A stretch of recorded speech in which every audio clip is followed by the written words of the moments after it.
Good morning. Hopefully, someone will come to class today. If not, I'm here. It's Monday and we have 3 weeks of school left. Congratulations.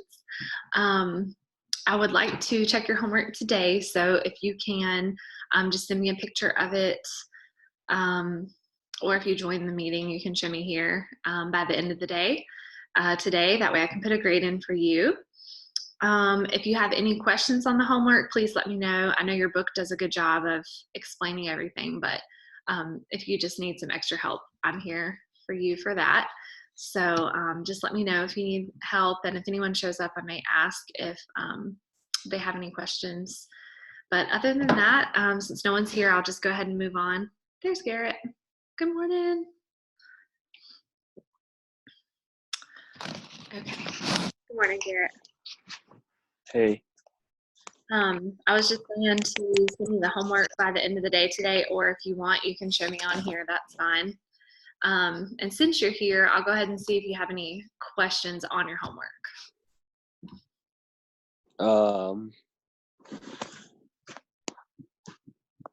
What was to 13.7? Yes, 13.6 and 13.7. No. Okay. I got it all. Okay, cool. All right, well, we'll just move on then. So I'm going to start on page 467 with energy diagrams. This is kind of a weird section to me, but it's pretty easy, so it shouldn't, maybe class might be a little shorter today. Okay. So these are pictures of the energy associated with a chemical reaction. So we've been talking a lot about the change in enthalpy, how much energy is released or absorbed in a chemical reaction, all that kind of thing. An energy diagram is just a picture that's going to kind of put all that into a visual for you.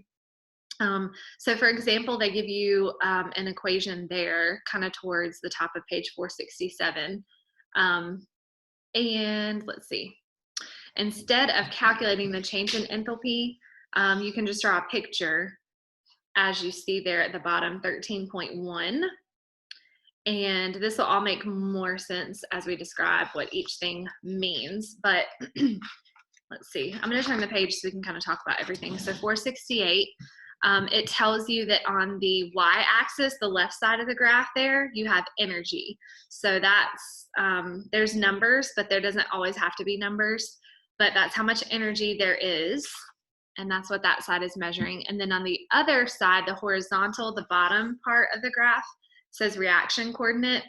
That's basically just telling you where in the chemical reaction you are. So all the way to the left is going to be 0, like before the reaction even starts.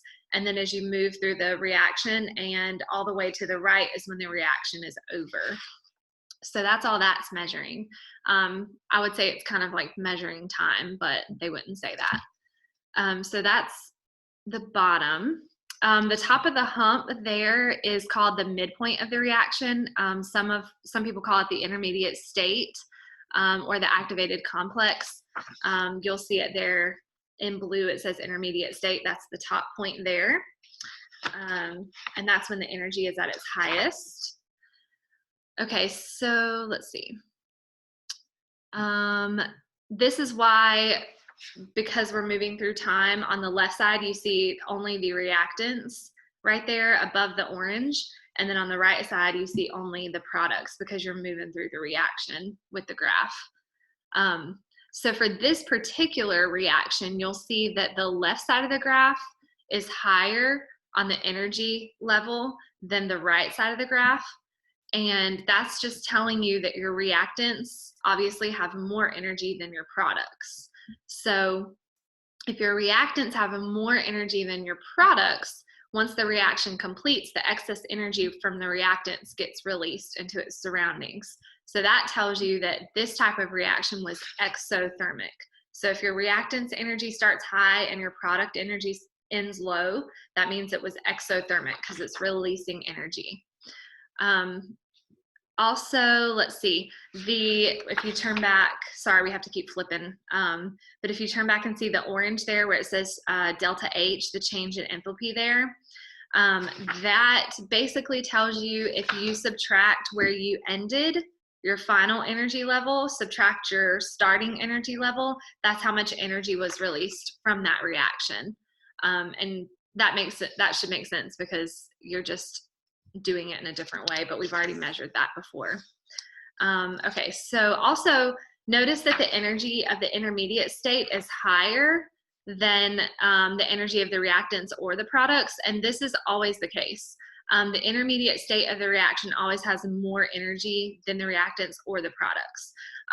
This tells us that to reach that intermediate state of reaction, some extra energy has to be put into the reaction, and this is called activation energy. So activation energy there towards the bottom of 468 you see is the energy necessary to start a chemical reaction. So you have to have some extra energy to initiate that reaction to start happening.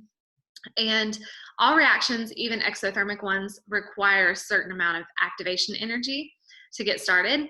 And that's a good thing because, for example, think about how we have to burn paper, all we need is paper and oxygen. And we're sitting here with our books with paper and there's oxygen around us.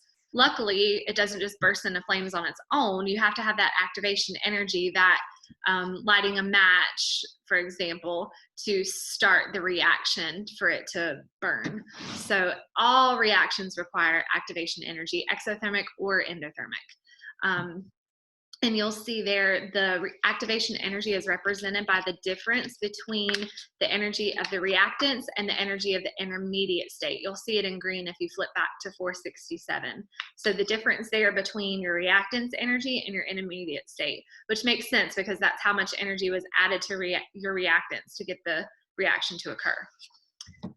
Okay, so let's see. Oh, and this should make sense chemically, because in order for chemical reactions to proceed, the reactants have to get close enough together to start rearranging their electrons.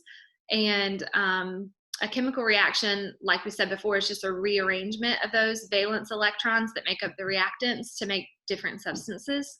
So in order for molecules to get close enough, they have to be given enough energy to overcome the repulsion of their electrons, because their electrons are repelling each other constantly. So they need to have enough energy to get close enough that they can fight through that repulsion to rearrange themselves. So it makes sense chemically they need extra energy to start a reaction. And each reaction has its own set of activation energy, since each set of reactants has a different repulsive force between their electrons. So some are stronger, some are weaker. So some chemical reactions require a lot of activation energy and some don't require much at all. Okay, so let's look at figure 13.2, and that's on page 469. This is a different energy diagram. And this, as you see in the label, is an endothermic reaction. In this case, the energy of the reactants is lower, the energy of the products ends higher. So this means that you started with a low energy, you ended with a higher energy, which means the reactants absorb some energy. So that means it's endothermic. So if you see a graph going that way, low to high, you know it's endothermic. All right, I'm flipping the page and I'm gonna look at example 13.5 on page 470.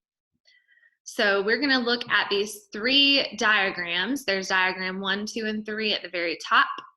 And the first question they ask us is, which diagram represents the most exothermic reaction and what is its change in enthalpy? So if you're looking there, you'll notice that there are two diagrams that represent exothermic, because diagram 1 starts with a higher energy level and ends with a lower energy level, and diagram 3 does the same. So those are both exothermic, but which is the most exothermic?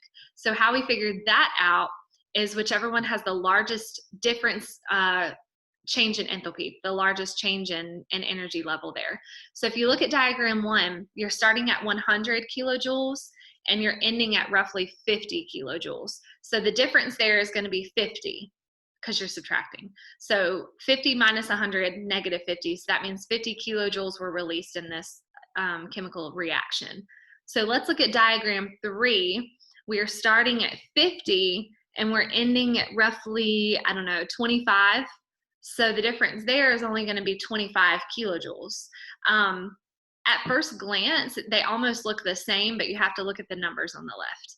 So because, let's see, diagram 1 has a higher difference and a higher change in enthalpy, that is the most exothermic because it went from higher to lower, whereas the other one only released 25 kilojoules. So hopefully that makes sense. And the answer to the change in enthalpy, like we said, would be negative 50 kilojoules because you're going to subtract the final energy level from the starting energy level. Always react the final minus the start, which gives us that negative sign. So that tells us it's exothermic. Okay, let's look at B. Which diagram represents the reaction that is easiest to get started? So what we're looking at here is that activation energy that we talked about. So we want to see which one requires the least amount of activation energy. That'll tell us the one that's the easiest to start. So let's look at diagram 1. The activation energy there looks like from about 100 is the starting level, and about 125 would probably be the intermediate point. So that one takes about 25. Let's look at diagram 2. So that one's starting at 20 and it's ending at, or its intermediate point's about 55. So that's going to be about 35. So that one's requiring more. And excuse me, diagram 3 is starting at 50 and its intermediate point's about 55. So that one only required about 5 kilojoules of energy. So that means diagram 3 is the easiest to get started. And letter C, which diagram represents an endothermic reaction and what is its change in enthalpy? Well, we already said 1 and 3 are exothermic, so that means 2 has to be endothermic. And it does start with a lower energy level with its reactants and ends with a higher energy level with its products. So that does tell me it is endothermic. And to get the change in enthalpy, we're just going to subtract our final energy level minus our beginning energy level. So the final level is about 40 and we're subtracting 20. That's where the reaction started. So the change in enthalpy is going to be positive 20 kilojoules. Hopefully all of that made sense. Do you have any questions yet? I take that as a no. Hopefully you're paying attention. I can't see you, so I don't know. All right, I'm moving on to 13.8, and then after that, we will be done for the day. So 13.8 in your student book. It tells us to draw an energy diagram for the following reactions. They're not going to give us any numbers, so our graph is just going to be numberless. Okay, I'm going to draw this out for you.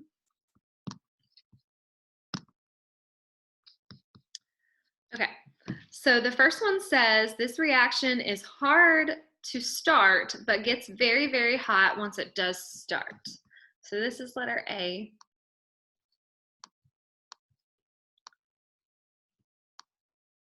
Okay, so it's hard to start, but it's very, very hot once it does start. So let me just draw my diagram here.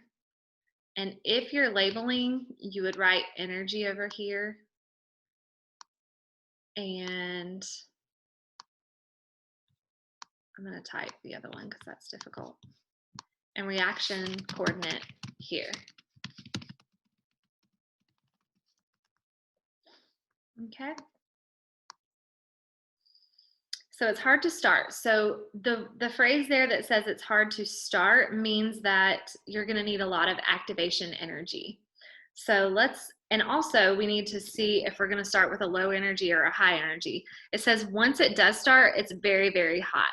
So that's telling me that it's a highly exothermic reaction, which means we're going to start with a higher energy level and end with a lower energy level. So let's start up here somewhere. And it said it's very hard to get started. So that means I need to go up a lot of activation energy. Woo, sorry. And then we're going to release a lot of energy because it says it's hot, really hot. So something like that. I'm going to look at the answers just to make sure I'm doing it correct. Yeah. Okay, so hard to get started, lots of activation energy, and it gets very, very hot once it does start. So very exothermic. So we want a big difference between our starting energy and our ending energy. Okay. All right, let me clear this one out. We'll do B.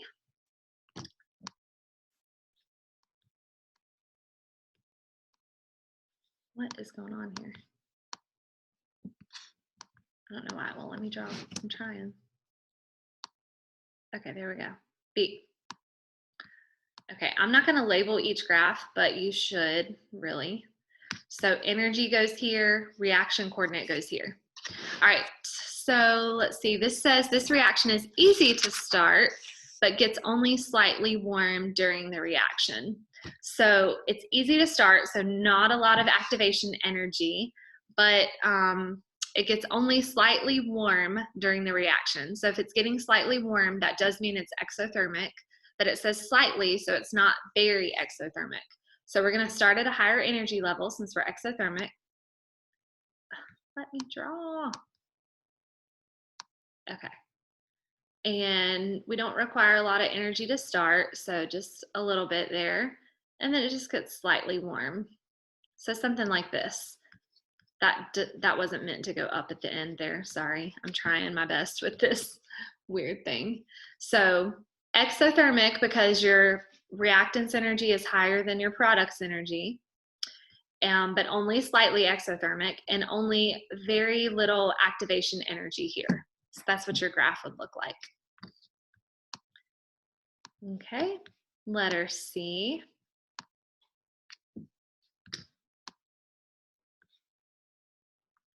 Again, this would be energy on this side, and this would be reaction coordinate on this side. Remember, energy is measuring how much energy we are at that point in the reaction. Reaction coordinate is just showing you where in the reaction we are. It's like a timeline. All right, so C, this reaction is hard to start, but gets slightly cold during the reaction. Okay, so hard to start means a lot of activation energy, and gets slightly cold during the reaction means that it's endothermic, but just a little bit. So endothermic means we start with a lower energy with the reactants, and it said hard to start, so I'm gonna go way up. And then it says it gets slightly cold, so I'm not gonna end much higher than I started here. Okay. So this is endothermic because it's starting with a low energy, ending with a high energy, and this is a high activation energy, just like they told me. All right, let's clear this out. We've got one left, D. Okay. Energy on this side, reaction coordinate on this side. This reaction is easy to start and gets very, very cold during the reaction. Okay, so easy to start, so that means low activation energy, and it gets very, very cold during the reactions. That means it's highly endothermic. So that means we're starting with a low energy, ending with a higher energy, and it gets very, very cold. So we want a big change in enthalpy there. So we're gonna start low. It's very easy to get started, so we don't need much activation energy. Oh, and hold on, sorry, that was not very good. Okay.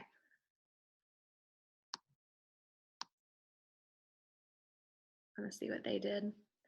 You didn't need much activation energy, and it's getting very cold, so we're gonna stay pretty high up here. I'm just trying to retrace. This isn't a very good depiction, but the answer is also in your book if you need further help there, since that wasn't a very good drawing. But as you see here, we have a pretty big change in enthalpy because we started low and we're ending high, but we didn't need much activation energy there. All right. So let's see, I believe that is all I had for today. Yep, that's all we had for today. So if you want to show me your homework now, you can, or if you just want to send it to me, that's fine too. So which do you prefer?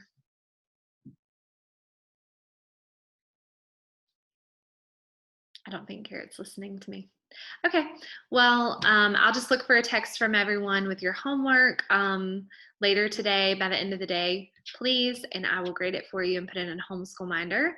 And other than that, that's all we had today. It was a pretty easy lesson. So we will just continue on with Module 13 tomorrow, and I'll see you then. Bye, everybody.